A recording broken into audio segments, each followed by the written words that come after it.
Glórias ao Senhor Jesus. Eu me chamo Max, sou um dos pastores dessa igreja.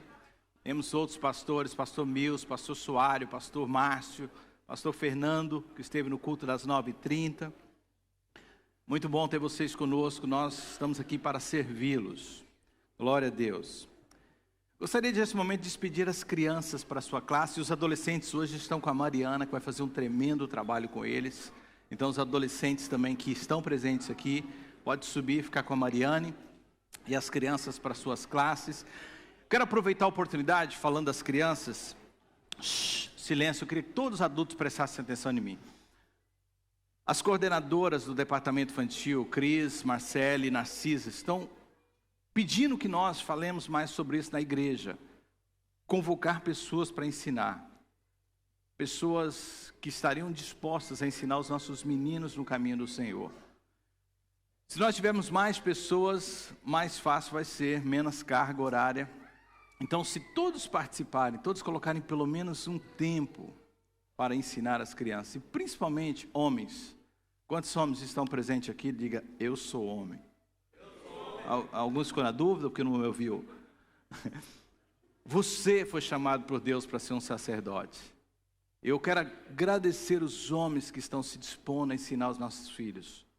As minhas filhas têm dito para mim como é bom quando um homem vai lá e fala com elas. Elas falaram para mim, a minha filha mais velha é muito esperta, muito inteligente, ela me disse, papai, os meninos ficam mais quietos, se referindo aos garotos.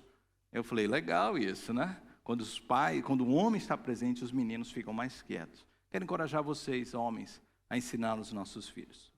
Alguns anúncios importantes. Essa semana nós começamos nosso grupo de conexão. Pastor Soares, coloque de pé aqui. O pastor Soares, o nosso coordenador, nos está ajudando com isso. E se você quer saber de um grupo, hoje nós vamos ter todos os nossos líderes aqui na frente. Eu vou apresentar eles para vocês. Mas o pastor Soares está à disposição para te ajudar a se conectar. Você que está chegando à nossa igreja, você que foi aceito como membro ano passado, ainda não faz parte de um grupo, você está perdendo uma grande forma de você crescer, aprender, ter amigos, ter pessoas que vão andar com você. E os nossos grupos de conexão começam essa semana, nós tivemos um intervalo.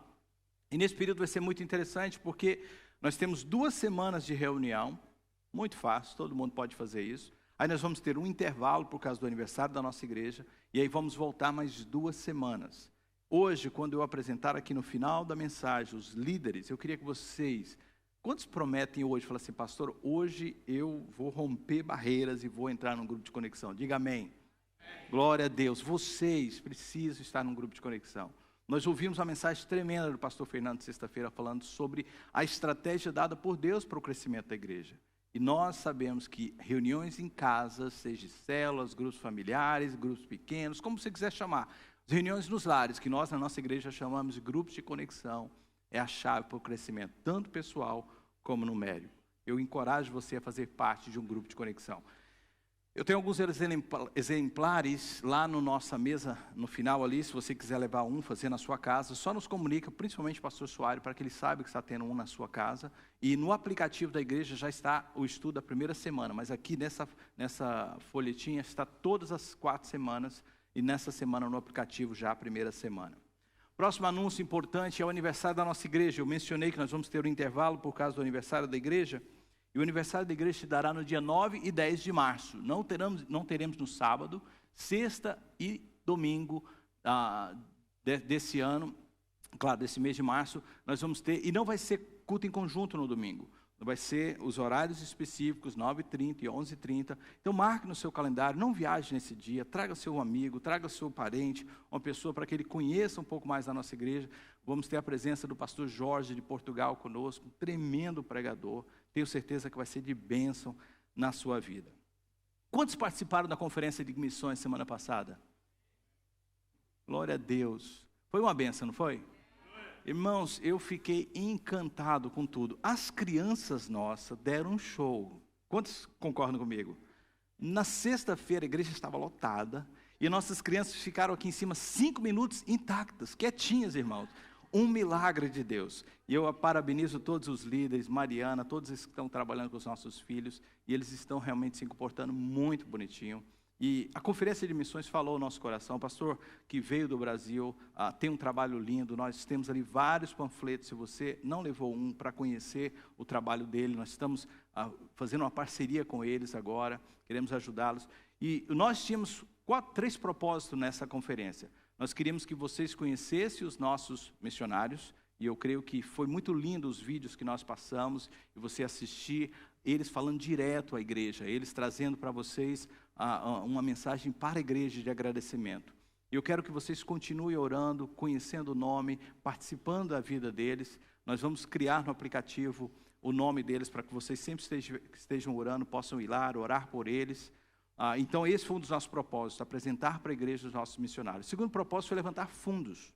Nós agradecemos à igreja, aqueles que trabalharam, a barraca que foi levantada pela Mary, a Cleusa, a Val, todos que se envolveram na cozinha, os homens que trabalharam lá, o Laércio, o Dilei, o Degleison, todos que trabalharam no domingo, a irmã Leila, a Maia. Eu quero agradecer vocês que se envolveram, todos os diáconos, pessoas que participaram limpando, muito obrigado. Por causa desse esforço, nós conseguimos levantar uma boa oferta que vai ser muito utilizada em missões. Deus abençoe você. Então esse propósito, graças a Deus, conseguimos. E o último propósito que nós tínhamos era envolver você com o desejo de fazer missões. Eu sei que alguns ainda não podem, mas muitos de vocês já estão podendo sair do país. E nós colocamos um desafio de irmos para a Polônia esse ano.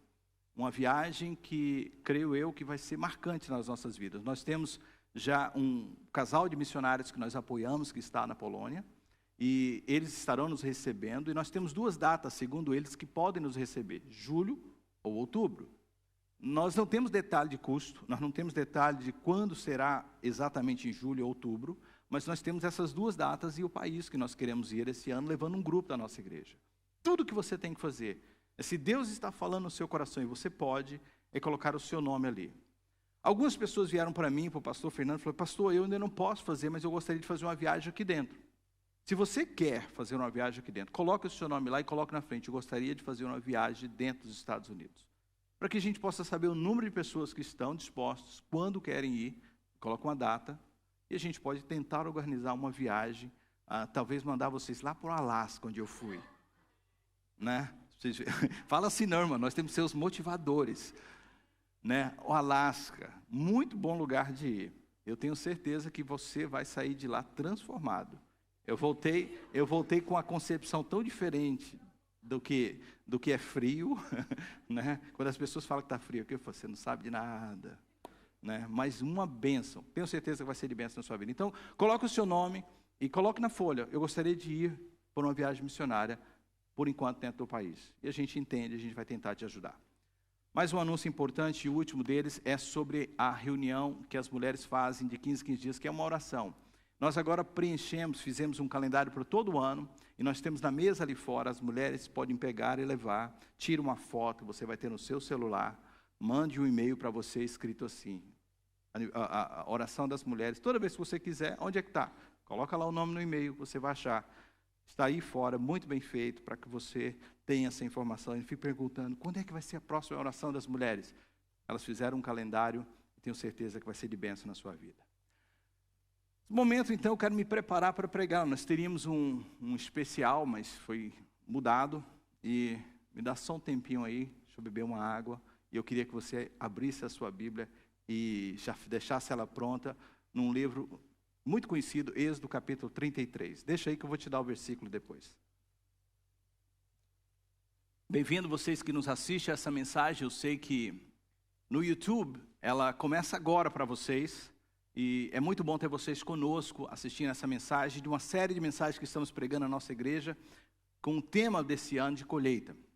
Nesse mês, nós estamos focando em colheita espiritual, e é um prazer ter vocês conosco assistindo essa mensagem. Espero que Deus fale com você tremendamente, como tem falado no coração de muitos aqui na igreja durante essa série. Nós estamos numa série importante na nossa igreja, e escolhemos esse ano um tema muito importante, que é o tema de colheita. E nós temos focado em 3 áreas de colheitas na nossa igreja.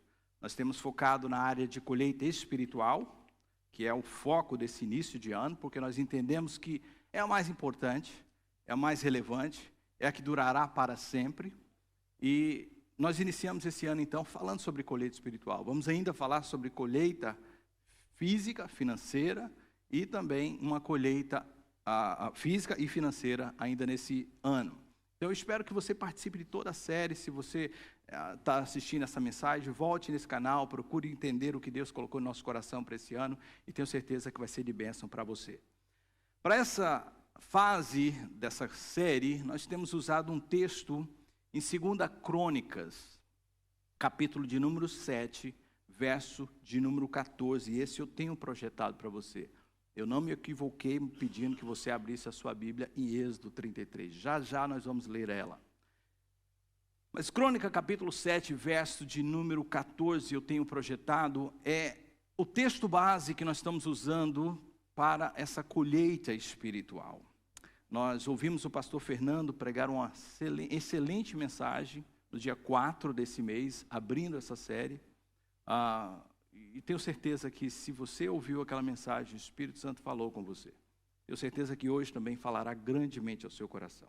E o texto está aí projetado, vamos todos acompanhar a leitura. Se o meu povo, que se chama pelo meu nome, se humilhar e orar, buscar a minha face e se afastar dos seus maus caminhos, dos céus o ouvirei, perdoarei o seu pecado e curarei a sua terra. Colheita espiritual é a mais importante, porque é a única que durará para sempre. Nessa passagem de 2 Crônicas, capítulo 14, nós temos visto uma promessa de Deus. Deus tem uma promessa clara nesse texto, dizendo que Ele irá perdoar os nossos pecados e curar a nossa terra. Tem até uma outra, que é ouvir o nosso clamor, ouvir as nossas orações. Mês de janeiro nós focamos em oração. Embora o tema do ano era a colheita, nós começamos o ano convocando a igreja a orar. Porque nós não vamos ver uma colheita espiritual nas nossas vidas se primeiro a gente não plantar. Ninguém colhe sem plantar. Você já viu alguém que colhe sem plantar? A não ser que aqueles que estão viajando na estrada e vê uma plantação e rouba, Eu acho isso um cúmulo. Alguém que quer colher sem plantar. Mas colheita verdadeira, colheita honesta, requer daquele que colhe plantar.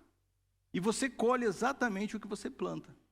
Ninguém colhe feijão plantando milho, arroz plantando abacate. Você colhe exatamente o que você planta. E se nós estamos falando de colheita espiritual, e nesse período nós estamos buscando e crendo que Deus trará um avivamento espiritual na vida de cada um. Quem foi que falou amém? Só essa que falou amém. Jesus te guarde, te ilumine. Nós estamos crendo que Deus trará um avivamento espiritual na vida de cada pessoa. Mas você precisa plantar. Esse texto é maravilhoso porque ele me traz e traz a você a sua responsabilidade nessa colheita.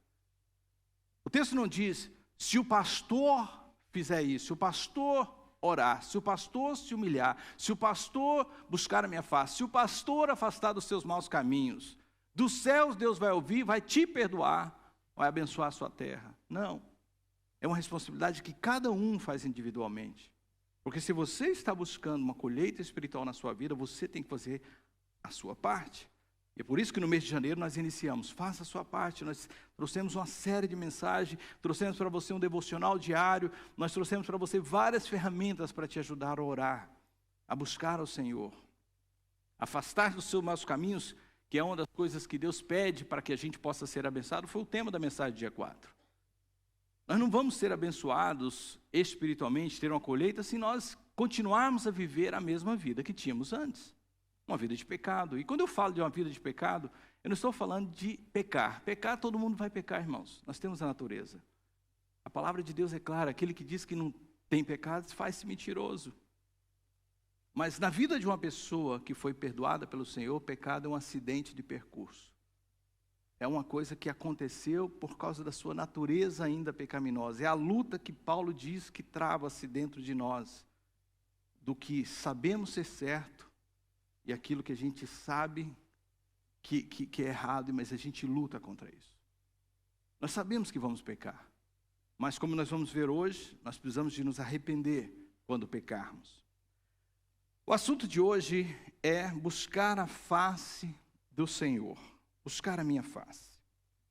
Se existe uma parte nessa responsabilidade para que eu possa ser abençoado espiritualmente, eu tenho que saber quais são elas. A primeira, nós ouvimos, que foi o tema da primeira semana, buscar, orar e se humilhar, é a coisa que eu e você temos que fazer. E depois Deus diz, além disso, você tem que buscar a minha face. Eu tenho sublinhado aí para você. Buscar a minha face. Nós escolhemos esse texto de Êxodo 33, porque esse texto vai nos ajudar a responder várias perguntas que nós temos dentro desse contexto de buscar a face de Deus. Uma história bem conhecida, possivelmente você que é um leitor da Bíblia já leu antes, e tenho certeza que ao participar do texto, você fala assim, eu me lembro dessa história quando eu li em Êxodo capítulo 33.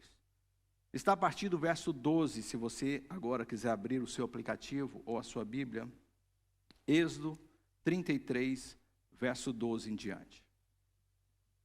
Disse Moisés ao Senhor, tu me ordenastes, conduza este povo, mas não me permite saber quem enviarás comigo. Dissestes, eu o conheço pelo nome, e de você tenho me agradado. Se me vês com agrado, revela-me os teus propósitos, para que eu te conheça e continue sendo aceito por ti. Lembra-te de que esta nação é teu povo. Respondeu o Senhor, eu mesmo o acompanharei e lhe darei descanso. Então Moisés lhe declarou, se não fores conosco, não nos envies. Como se saberá que eu e o teu povo podemos contar com o teu favor, se não nos acompanhares? Que mais poderás distinguir a mim e o teu povo de todos os povos da face da terra? Preste atenção nisso, então, como que é sério o que Moisés está falando. O que distingue uma pessoa ser de Deus e uma não ser de Deus é o quê? Essa presença de Deus. O que faz a diferença na minha vida, na sua, não é a Bíblia que carregamos, não é a roupa que vestimos, não é o local que frequentamos, mas é o quê? A presença de Deus. Ele diz, se a tua presença não for comigo, eu sou como qualquer. Eu sou como qualquer outro povo da terra, Senhor. E essa passagem é tremenda, irmãos. O Senhor disse a Moisés, farei o que me pede, porque tenho me agradado de você e o conheço pelo nome. Uau, espero que Deus nos conheça pelo nome. Então disse Moisés, peço-me que me mostres a tua glória. E Deus respondeu, diante de você farei passar toda a minha bondade. Guarde isso, porque nós vamos voltar aqui. E diante de você proclamarei o meu nome, o Senhor. Terei misericórdia de quem eu quiser ter misericórdia, e terei compaixão de quem eu quiser ter compaixão. E acrescentou, você não poderá ver a minha face, porque ninguém poderá ver-me e continuar vivo. Verso de número 21. E prosseguiu o Senhor, há aqui um lugar junto de mim, onde você ficará em cima de uma rocha. Quando a minha glória passar, eu o colocarei numa fenda da rocha e o cobrirei com a minha mão até que eu tenha acabado de passar. Então tirarei a minha mão e você verá as minhas costas, mas a minha face ninguém poderá ver. A gente escolheu esse texto porque esse texto não vai nos ajudar a entender muita coisa que nós estamos falando, se o assunto que estamos falando nesse dia é buscar a face do Senhor. Eu comecei a meditar quando o pastor me passou os 3 pontos da mensagem e falou, olha, o assunto que nós temos que falar é esse. E eu busquei o Senhor, falei, Deus, o que eu vou falar? A primeira pergunta que me veio à mente é, o que significa buscar a face de Deus? A gente lê o texto de 2 Crônicas 7,14 e a gente vai dizer à igreja que se nós queremos ter uma colheita espiritual em nossas vidas, nós temos que buscar a face de Deus. Nós temos que orar, nós temos que se humilhar, nós temos que nos afastar dos nossos maus caminhos. Mas é o nosso trabalho como pastor ensinar a vocês o que significa cada uma dessas coisas. E no assunto de hoje, o que significa buscar a face do Senhor. Porque se nós sabemos bem, Deus não tem imagem como nós temos. Claramente, Jesus diz que Deus não tem uma forma física como eu e você temos. Deus não está num corpo como nós estamos. Jesus sim, mas não Deus. E se o texto está me dizendo que eu tenho que buscar a face do Senhor, buscar a Deus, o que significa isso, já que Deus não tem forma? Como é que eu consigo entender isso? Bem, eu dividi essa pergunta em duas partes, buscar e face. Primeiro, eu fui entender o que significa no texto, o que significa buscar. No contexto que foi escrito, 2 Crônicas, buscar significa encontrar o que está faltando. Pastor, isso é óbvio. Eu falei, não, porque na nossa língua, às vezes, buscar significa outra coisa. Ou não tem o peso, a conotação que tem no texto. Eu posso falar para o nosso irmão Humberto, que sempre a gente fala assim, Humberto, busca aí para mim esse microfone, traz aqui, por favor. E Humberto trouxe, mas não tem aquele peso na palavra buscar como tem no original. A palavra no original, eu não faço isso para impressionar, mas nós, como pastores, nós temos que entender o que o texto está tentando dizer para poder explicar para a igreja. Abagash, que é o nome da palavra, tem um significado tão forte. E eu vi um comentarista falando isso. Imagine você, e eu já passei por essa experiência e já contei para vocês. Estando num lugar, num shopping center lotado, e de repente, você perde o seu filho. Quem já passou por isso na vida? Irmãos, o chão sai. Um vazio toma conta do seu coração. É a sensação mais horrível que um pai pode ter, uma mãe pode ter. E a pessoa que estava explicando esse texto, ele falou assim, imagine você. Eu falei assim, eu não preciso imaginar, eu já vivi isso. Eu só recapitulei o que eu vivi. Ele falou assim, o que você faria para encontrar essa criança? Uau! Esta é a intenção do texto de 2 Crônicas 7,14. Buscar o que está faltando desesperado, com toda a sua força. Você não vai parar enquanto você não encontrar. Porque nós podemos estar num culto como esse e nós vamos dizer, nós temos que buscar a face de Deus. E você ouvir hoje e amanhã continuar do mesmo jeito. Até que você se dê conta, eu ainda não tenho na minha vida a presença de Deus. Como um pai que perde o filho, eu tenho que continuar buscando a presença de Deus. Quantos estão entendendo o que eu estou falando? O texto está dizendo, você precisa de se empenhar. Portanto, aqui buscar nesse contexto é intensidade, é paixão, é uma busca de alguém que perde um filho. Segundo, face. O que significa face aqui? Muitas vezes, nós falamos assim na igreja. Pessoas vêm a Deus para buscar a sua mão. E o texto que a gente leu fala da mão e da face de Deus. Deus fala assim, eu colocarei a minha mão até que eu passe. A mão de Deus é a mão que ajuda, é a mão que abençoa, é a mão que protege, é a mão que cura, é a mão que nos dá. E não há nada de errado com isso. Na verdade, Deus nos instrui a sua palavra para que nós possamos buscá-lo. A palavra de Deus ensina que a gente deve orar pelas nossas necessidades, que a gente deve pedir que Deus irá nos abençoar. E não há nada errado em buscar as mãos que nos abençoa, que nos cura, que nos ajuda. Não há nada errado em buscar as mãos de Deus. O problema é que nós passamos a maior parte das nossas vidas, do nosso relacionamento com Deus, buscando somente as suas mãos. Preste atenção nas nossas orações. Boa parte das nossas orações é buscando a mão de Deus. Deus, eu preciso de cura, eu preciso de que meu filho mude, eu preciso de uma porta aberta, eu preciso que o Senhor me abençoe aqui, eu preciso que o Senhor cure aqui. E quando sabe que eu estou falando é verdade? Boa parte das nossas orações é buscando as mãos. E esse texto está nos dizendo que nós temos que buscar a face. A face de Deus. Bem, face você sabe o que significa no nosso contexto. Face revela muito de nós. Quando você olha para uma pessoa, se você, de verdade, porque você pode ver e você pode qual a outra palavra que eu quero? Você pode olhar e pode ver. Não é verdade? Eu posso olhar para uma pessoa e eu posso ver de verdade para ela. Significa que eu passei os meus olhos e eu olhei para ela e eu vi que tem alguma coisa errada. Quantos sabem o que eu estou falando? Hoje eu encontrei uma jovem e falei assim, está tudo bem? Porque eu vi que no rosto parecia que não estava bem. O rosto revela muito do que nós somos. Revela nossos sentimentos. Revela o que nós estamos, às vezes, passando e vivendo. Às vezes você olha para uma pessoa e você vê que o rosto dela mostra que ela está cansada. E você pode imaginar que a vida dela está sendo difícil. Você olha para um rosto e você vê que talvez a pessoa está doente. Porque o rosto mostra muito quem nós somos.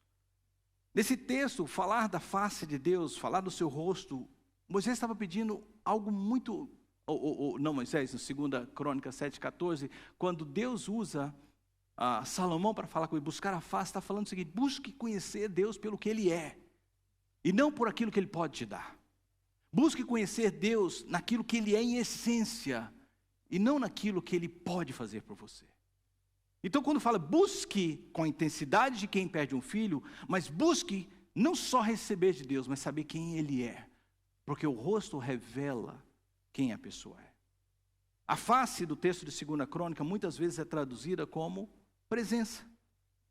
Buscar com intensidade de quem perde um filho a presença de Deus, a essência de quem Deus é. Então, respondendo a pergunta, o que significa buscar a face de Deus? Significa buscar com intensidade, com paixão, com fervor, quem Deus é e não o que Ele faz. Isso muda muitas vezes o que nós estamos fazendo como busca de Deus. Nós temos um culto na igreja que agora está acontecendo esporadicamente, que é o culto de busca de Deus. Pastor Márcio e eu somos os mais encarregados desse culto. E não há nada errado, como eu disse, mas vamos ser sinceros, o pastor Márcio é minha testemunha. A maioria das vezes, a maioria dos cultos, a maioria dos altares que são abertos, o culto chama busca de Deus. Busca de Deus. Mas nós estamos olhando somente para um aspecto de Deus, que é o quê? As mãos. Deus, me ajuda nisso. Me ajuda nisso. Com pouquíssimas exceções, alguns momentos a gente fala assim, eu preciso de mais da presença de Deus. É tão interessante que se a gente parar para pensar, a Bíblia não se contradiz em lugar nenhum. Jesus disse que se nós buscarmos primeiro o reino e a sua justiça, todas as demais coisas nos serão acrescentadas. Então, buscar a presença, buscar a face é buscar a presença de Deus. Segunda pergunta que eu quero responder hoje, usando o texto que a gente leu de Êxodo 33, o que eu preciso para buscar a face de Deus? Semana que vem, eu não vou estar presente na igreja, que eu vou estar em uma outra igreja em Alameda. O pastor Fernando vai estar trazendo essa mensagem. E ele vai falar um pouco mais do contexto de Êxodo 33.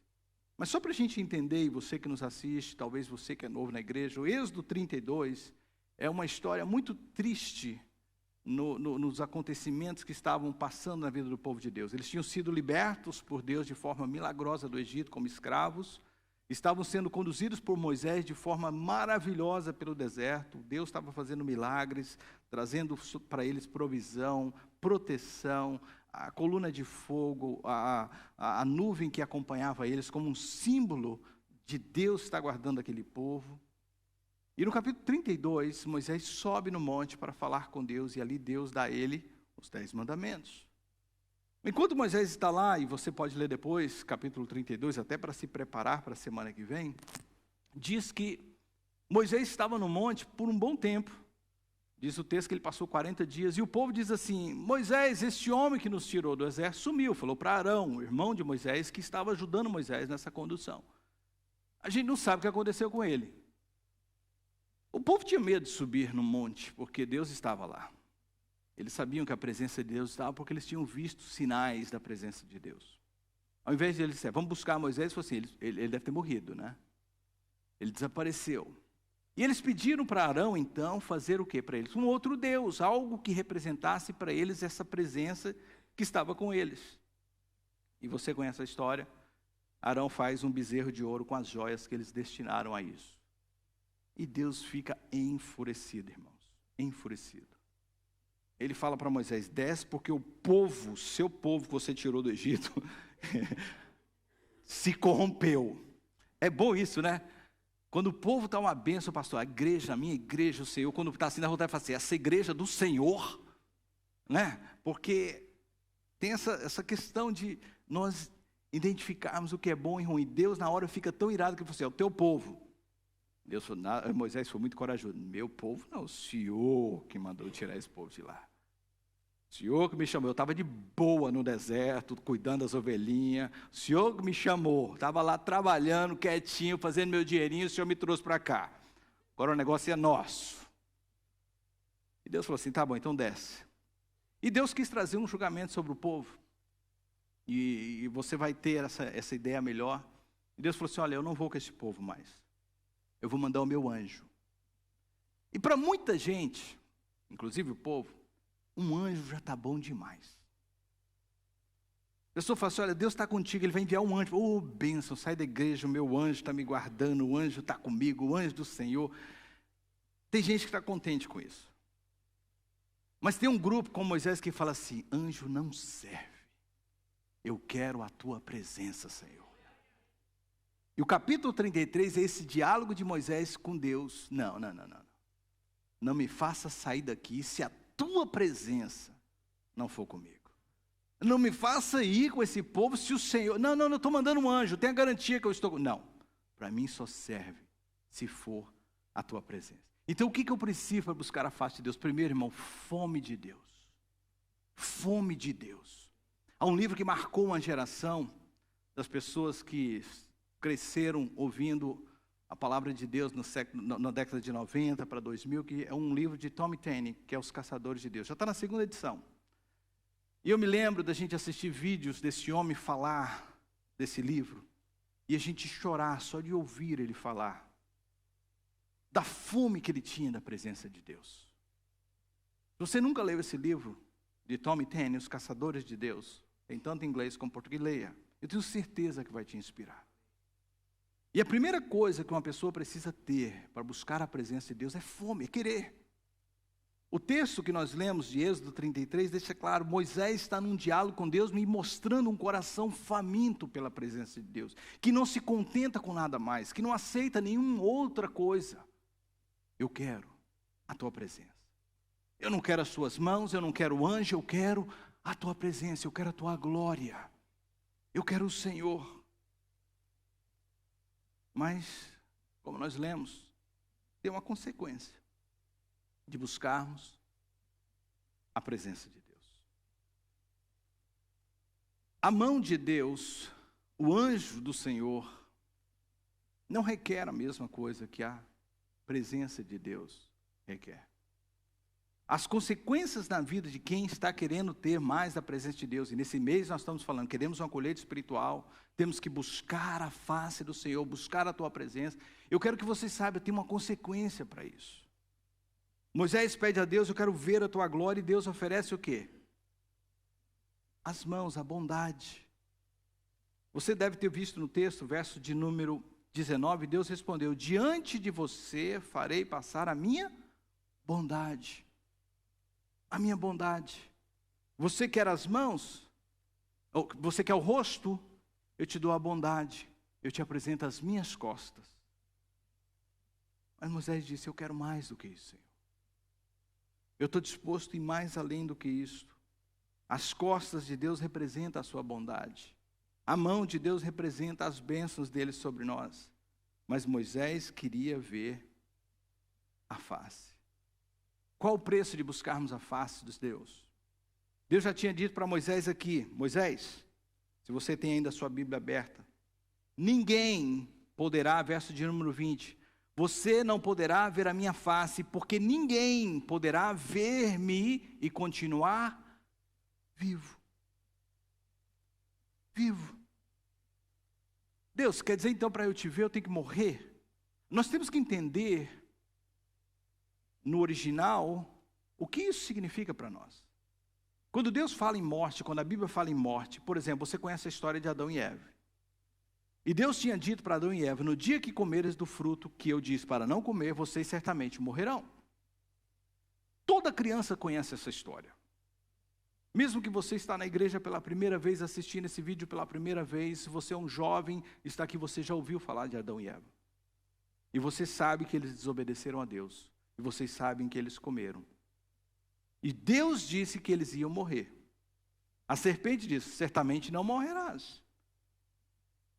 E na verdade é que eles comeram, mas eles não morreram. Então quem falou a verdade, Deus ou a serpente? Deus, porque no contexto de vida ali, morrer, não estava falando de morte física, embora eles começaram um processo de morte física. Estava falando de separação. Repita comigo, morte é separação. Separação de quê, pastor? Naquele contexto, eles se separaram imediatamente de Deus. No momento que eles comeram, o relacionamento deles com Deus foi rompido. Ao ponto de quando Deus veio estar com eles, falou assim, onde é que você está? E Adão disse, eu ouvi os teus passos caminhando e me escondi, pois tive medo, porque estava nu. Quem diz que estava nu, diz o Senhor? Uau! Você vê que o relacionamento foi rompido na hora. Ele já não pôde encarar Deus como ele encarava antes. Então foi separado, foi tirado. Uma outra explicação muito clara para a separação, para a morte, é santidade. Santidade. Quando a Bíblia fala de separação, a Bíblia está falando também de santidade. E santidade não no sentido de não ter nada de errado, mas me separar das coisas que me fazem fazer o que é errado. Quando a Bíblia diz para nós sermos santos, a Bíblia está dizendo, se separe das coisas que te corrompem. Se separem das coisas que te fazem pecar. Afasta-se dos maus caminhos. Então, quando Deus diz para Moisés, ninguém vai poder me ver e permanecer vivo, Deus estava tentando dizer para Moisés, Moisés, o preço é uma separação completa das coisas deste mundo. Você quer a minha presença? Tem um preço. E o preço é separação. Para buscarmos a face de Deus, é preciso estar disposto a se separar. Com muito carinho, eu viro para a pessoa que está do teu lado e falo assim, você está disposto a pagar esse preço? Você está disposto de verdade a pagar esse preço? É bom quando marido e mulher olham para o outro e falam isso, você está disposta? Porque a gente vigia um outro, né? Vigia um outro. Você está disposto de verdade? Você quer uma colheita espiritual na sua vida? Quantos querem? E nós estamos vendo hoje que para ter uma colheita espiritual nós precisamos buscar a face do Senhor. E nós estamos tentando responder o que significa buscar a face do Senhor. Nós já vimos que buscar é com intensidade e paixão de quem perde um filho. Nós vimos que a face representa a presença de Deus. Nós vimos que para fazer isso nós temos que ter muita fome, muito desejo, muito empenho em fazer isso. E nós estamos vendo agora que vai ter uma consequência.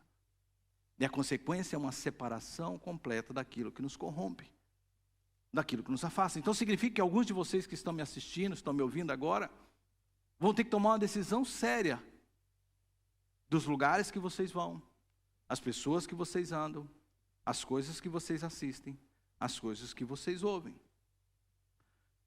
Semana passada eu fui numa festa de aniversário de uma criancinha e eu estava na festa e encontrei uma pessoa que na época era jovem, como eu já fui jovem, creia-me, um dia eu fui jovem. E eu era líder dos jovens, e eu fazia um grupo na casa dessa pessoa. E eu lembro que ela estava no mundo, como eu estive no mundo. As coisas que essa pessoa fazia eram totalmente contrárias ao caminho do Senhor. E eu e a Cris na casa dela, a gente orava por essa pessoa, ministrava na vida dela. E ela me falou uma coisa, e hoje, graças a Deus, está servindo a Deus. Eu estou muito feliz de ver que ela está firme com o Senhor. E ela falou para mim, pastor Marcos, eu quero te dizer que não foi em vão o seu trabalho na minha casa. Eu quero dizer a todos vocês que são líderes, Deus está plantando semente nos corações. Deus está plantando, o que essa semente vai germinar, quando vai germinar e o que ela vai produzir, só Deus sabe. O seu trabalho é semear. E nós semeamos nessa vida. Ela falou, pastor Marcos, eu me lembro de uma frase que você me disse, porque uma vez você me pegou ouvindo uma música, daquelas músicas.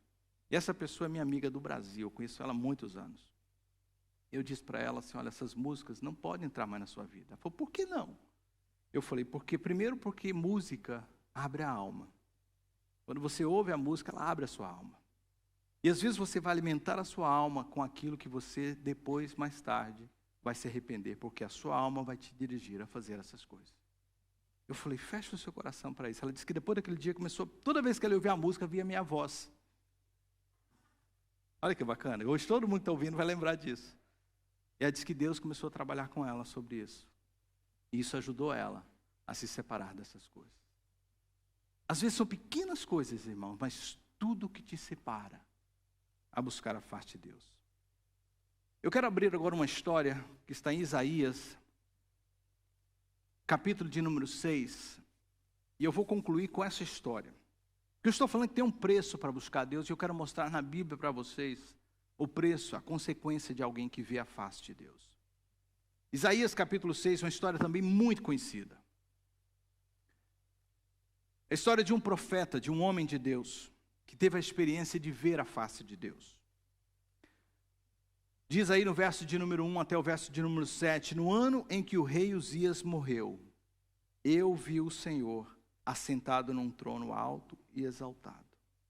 E a aba das suas vestes enchia o templo, acima dele estavam os serafins, cada um deles tinha 6 asas, com 2 cobriam o seu rosto, com 2 cobriam os pés e com 2 voavam. E proclamavam uns aos outros, Santo, Santo, Santo é o Senhor dos exércitos, e a terra está cheia da sua glória. Isaías estava vendo o que João mais tarde, em Apocalipse capítulo 4, vai ver. Deus em toda a sua beleza, em toda a sua grandeza, em toda a sua exaltação, e os anjos, os serafins, os querubins. E o som de suas asas, suas vozes e batentes das portas tremeram, e o templo ficou cheio de fumaça. Fumaça fala de glória. O Eno de hoje falou para mim, pastor, liga a fumaça aqui do altar para a gente ver. Eno de amém, eu quero muito, mas eu quero essa glória real. Eu quero essa fumaça muito real neste lugar. Quantos lembram de um culto? Acho que o pastor Márcio, o pastor Soares vão lembrar, a Simone, a Mel, que a gente estava no culto e a gente estava vendo isso. Lembram uma vez um culto? E falou assim, gente, é uma impressão nossa, esse culto está enfumaçado. Vocês lembram disso?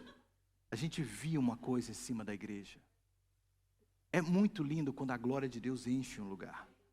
Enche. E aí, olha o que acontece, verso de número 5. Então gritei, quem está falando? Isaías, depois que ele viu tudo isso, eu gritei, ai de mim, estou perdido, pois sou um homem de lábios impuros e vivo no meio de um povo de lábios impuros, e os meus olhos viram o Rei, o Senhor dos exércitos. Logo, um dos serafins voou até mim, trazendo uma brasa viva que havia sido tirada do altar com uma tenaz. Com ela tocou a minha boca e disse, veja, isto tocou os teus lábios, e com isso a sua culpa será removida, e o seu pecado será perdoado. Um homem que via o Senhor, o que acontece? O texto diz que no ano que morreu o rei Uzias, ele teve essa experiência. É interessante só para a gente entender que Isaías já era profeta, estava profetizando durante o reinado de Uzias. Não está falando aqui do seu chamado.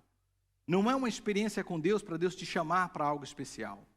É uma experiência com Deus que marca a sua vida. Marcou a vida de Isaías. E no livro de Isaías você consegue claramente ver a diferença do Isaías antes e o Isaías depois dessa experiência. Porque uma experiência com a face de Deus, com a presença de Deus, muda qualquer pessoa.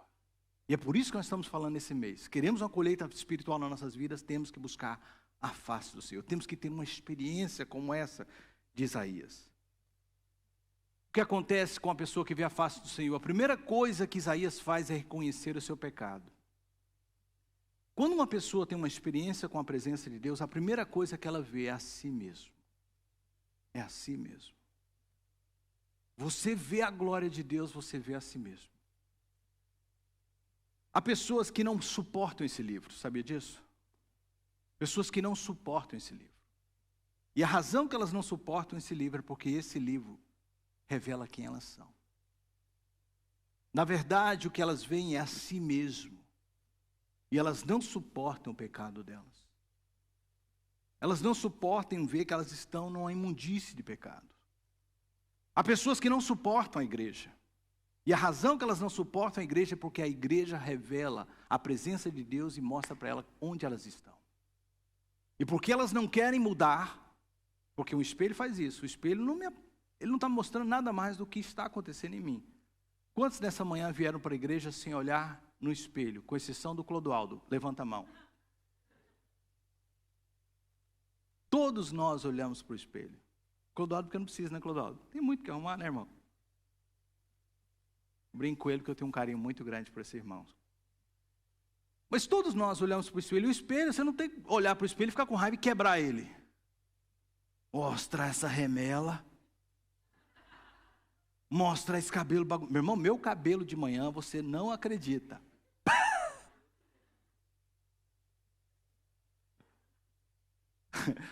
Um dia eu e minha filha topou no corredor, ela fez assim, ó, à noite. Calma, meu papai. O espelho, você não tem que ficar com raiva dele. Mas ele está te dando uma oportunidade de corrigir o que está errado. Ele está te dando uma força para você melhorar. A igreja, a palavra está te mostrando algo. A presença está te mostrando algo. E a primeira coisa que acontece, Isaías vê e fala assim, uau, eu sou pecador. E ele não é um pecador, eu sou pecador. É um grito de desespero. Eu gritei, a ênfase nessa palavra. Ai de mim! A primeira coisa que acontece com alguém que vê o Senhor é a consciência do estado que ela está. Abra um parênteses. Quantas pessoas estão ainda nas igrejas e não tiveram essa experiência? Porque ainda continuam na mesma prática de pecado. A razão que nós precisamos buscar a face de Deus é porque a face de Deus é a única capaz de revelar onde estamos. É a única capaz de mostrar o que nós precisamos. O encontro com Deus revelará a nossa necessidade dEle, queridos. A nossa necessidade dEle. Segunda coisa que acontece, Deus toca Isaías exatamente onde era a sua fraqueza. Preste atenção, qual foi a confissão de Isaías? Estão me acompanhando? Meus lábios são impuros. Meus lábios são impuros. A gente não sabe o que esse texto significa. Eu não sei se Isaías era fofoqueiro. Ele não conseguia segurar a língua. Eu não sei se ele praguejava. Eu não sei se Isaías... Não, eu não sei. Eu tenho a minha interpretação. E eu vou dar ela para vocês. Mas a gente não sabe. Mas o que o texto está tentando dizer e mostrar para nós claramente que é onde ele confessou ser a sua fraqueza, Deus o tocou exatamente na sua fraqueza. Vou fazer uma pergunta para você que me assiste, você que está aqui. Você sabe onde é a sua fraqueza? Hello? Eu sei onde é a minha. Pregando essa mensagem, eu falei comigo. Eu sei onde é a minha fraqueza. Eu sei onde Deus precisa me tocar com brasa viva do altar. Todos os dias. Eu digo para minha esposa, para as pessoas que andam comigo, eu mato um leão por dia. Todos os dias, quando eu vou dormir, eu digo, Senhor, obrigado, porque mais um dia eu venci o pecado. O pecado não é algo que você vence uma vez na vida, o pecado é algo que você vence todos os dias na sua vida. Todos os dias. E você pede ao Senhor, me toca, Senhor, justamente onde é a minha fraqueza. Como Jó, não colocarei diante dos meus olhos nada que me faça pecar. Todos os dias. A minha interpretação nesse texto é uma representação de todo o ser. Deus tocou ele nos lábios porque a boca, Tiago diz, eu sei que o livro de Isaías não está escrito no contexto com Tiago, não está escrito no contexto de Atos que eu vou mencionar, mas o Espírito Santo está por trás disso. Quando o autor, o escritor de Isaías escreveu, ele não estava falando nisso, eu entendo de interpretação bíblica. Mas hoje, entendendo a Bíblia como um todo, os lábios representam todo o corpo. Quando o Espírito Santo desceu em Atos capítulo 2, e eles foram cheios do Espírito Santo, qual foi a primeira evidência que eles estavam cheios de Deus? Qual foi? Falar em novas línguas. O representar do falar, um representar de toda a transformação que estava acontecendo dentro do ser dele. Tiago diz que a língua, a boca, ela é indomável. Ninguém consegue dominá-la. E é por isso que quando Deus nos toca capaz de dominar até mesmo a nossa boca. Até mesmo a nossa boca. A minha interpretação desse texto é que o tocar nos lábios é o tocar de todo o ser. A fraqueza dele toda sendo transformada por Deus. Ele todo sendo renovado pelo Senhor. Quando eu vejo a glória de Deus, Deus transforma, que é o próximo ponto meu, todo o meu ser. Olha o que o serafim diz para ele, olha, veja isso. O Senhor te tocou com essa brasa, e a brasa representa, na minha concepção, a presença de Deus, o Espírito Santo descendo sobre ele. Deus está te tocando com o Espírito, e nesse momento você está perdoado, você está limpo. Você já não é o mesmo, ele está transformado. Isaías, naquele ponto em diante, se tornou um homem totalmente diferente. Olha para mim que eu já estou concluindo. Ninguém que vê a Deus continua o mesmo. Ninguém. Ninguém que tem um encontro com Deus continua a mesma pessoa. Por isso que não me impressiona movimentos, não me impressiona acontecimentos na igreja, pessoa que cai, pessoa que levanta. O que mostra que uma pessoa teve um encontro com Deus é como ela anda depois, é como ela age depois. As lágrimas são importantes, às vezes as manifestações são importantes, mas a prova maior que alguém teve um encontro com Deus é como ela é depois daquele encontro. Se uma pessoa ainda não mudou de vida, você que está me ouvindo, se não mudou de vida, você precisa de um encontro com Deus. Você precisa ter um encontro com Deus. Se você olha para algumas pessoas que talvez começaram a caminhada cristã junto com vocês, e vocês veem a vida dela e falam assim, uau, esse cara, ele era assim, assim, tanto que ele mudou. E se você olhar para a sua vida e não ver tantas mudanças, Deus está mandando te dizer hoje, eu quero te encontrar. Eu quero te encontrar. Porque um encontro comigo irá te transformar. Irmãos, como pastor, e todos os pastores, cooperadores do ministério comigo sabem disso, o peso que a gente às vezes acha que a gente carrega, achando que a responsabilidade é nossa. Mas de vez em quando o Espírito Santo me lembra que não sou eu que faço. Isso me dá um alívio. Não me dá um alívio, eu falo assim, ô Senhor, obrigado. Ele falou, não filho, tudo que você é um mensageiro. Tudo que você é o anjo da igreja. Cabe à pessoa que está ouvindo a palavra, colocar em prática. E buscar a minha face. Buscar a minha face para que eu possa transformá-la. Conclusão hoje, você que está me assistindo, quero mais 2 versículos para vocês, para que vocês levem para casa, comecem a pensar sobre isso. Também está em Crônicas, capítulo de número 1, verso 22, capítulo 22, verso 19. Diz aí, imaginemos que agora que eu sei tudo isso, agora que o Senhor falou tudo isso comigo, o que significa buscar a face dele, eu quero te deixar esse conselho. Agora estabeleça a sua mente e o seu coração para buscar ao Senhor. Agora que você sabe tudo isso, olha o que o texto está dizendo, estabeleça a sua mente, é algo que você faz individual. Estabeleça a sua mente, não é algo que vai acontecer automático. Tem que ser intencional, tem que ser proposital. Eu tenho que buscar o Senhor. E a gente viu que uma das coisas que me leva a buscar o Senhor na semana que iniciou essa série é me afastar dos meus maus caminhos. É abandonar a vida de pecado. Porque como a gente viu, não tem como ver Deus, estar com Deus, se aproximar de Deus sem separação, sem santidade.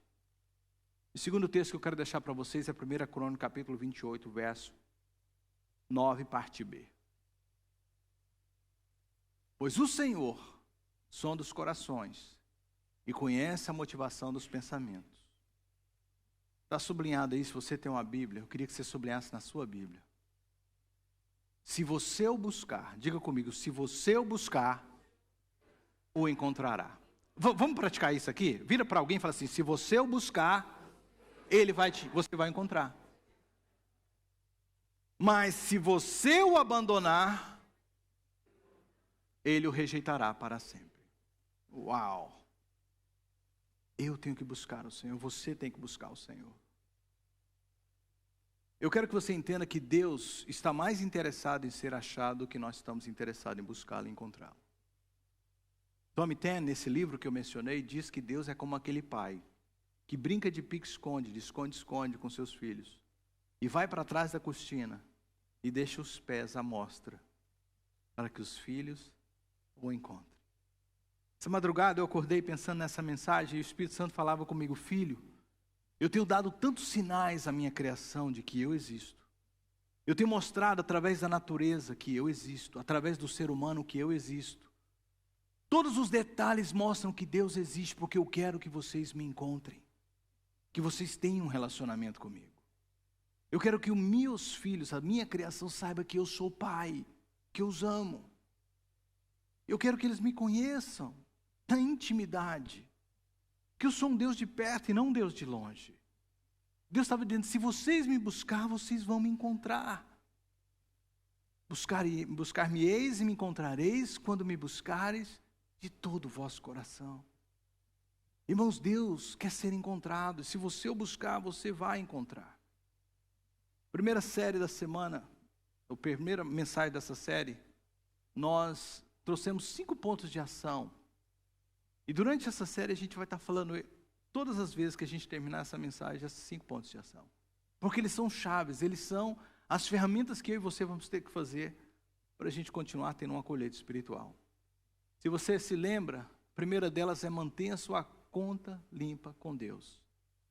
Lembra que eu falei que todas as noites eu vou orar, eu digo a Deus, obrigado por esse dia. Se eu pequei, se eu errei, eu falo, Senhor, me perdoa.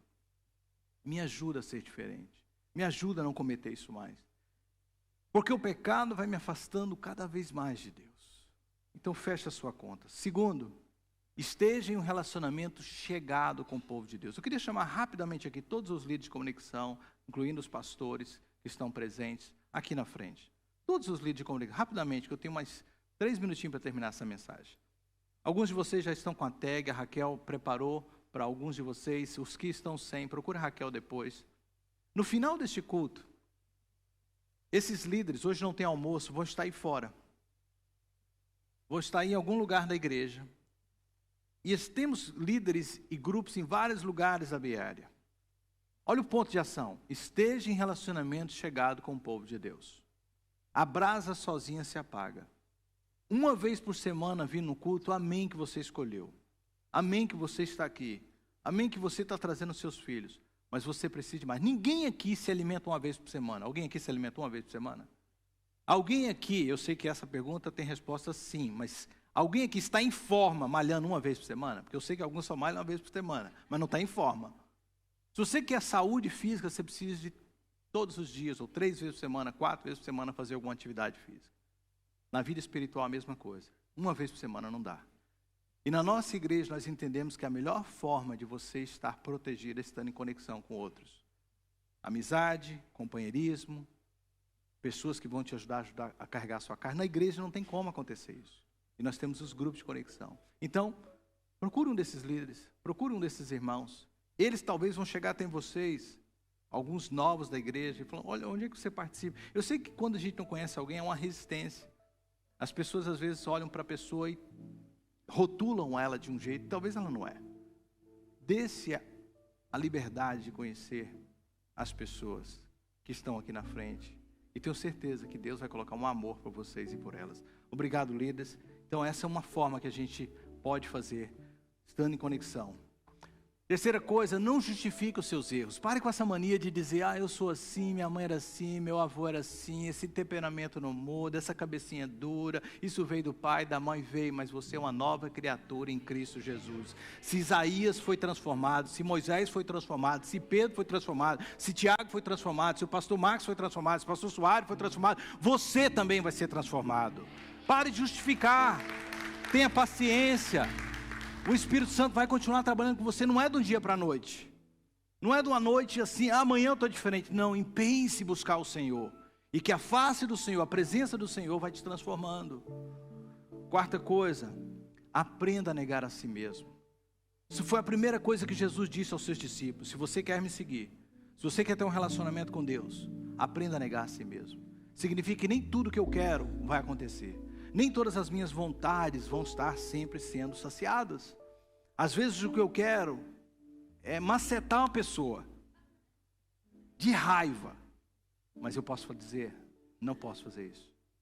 Eu preciso perdoar. Eu preciso de deixar isso. Porque eu tenho que negar a mim mesmo.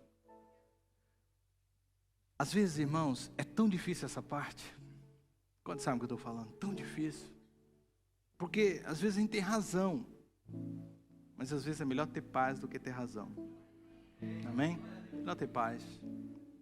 Quinta coisa, preste conta, e aí eu volto mais uma vez para os grupos de conexão. Com caminhar junto, a gente vai começar a se conhecer mais, aprender a se amar mais. Eu tenho irmãos aqui na igreja que a gente tem um relacionamento tão próximo. Pessoas que chegam em mim, conversam coisas muito íntimas deles. Prestam conta para mim.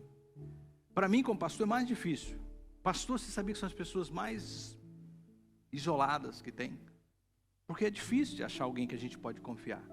Porque se a gente começar a contar os nossos pecados cabeludos, as pessoas vão falar, meu Deus, pastor, né?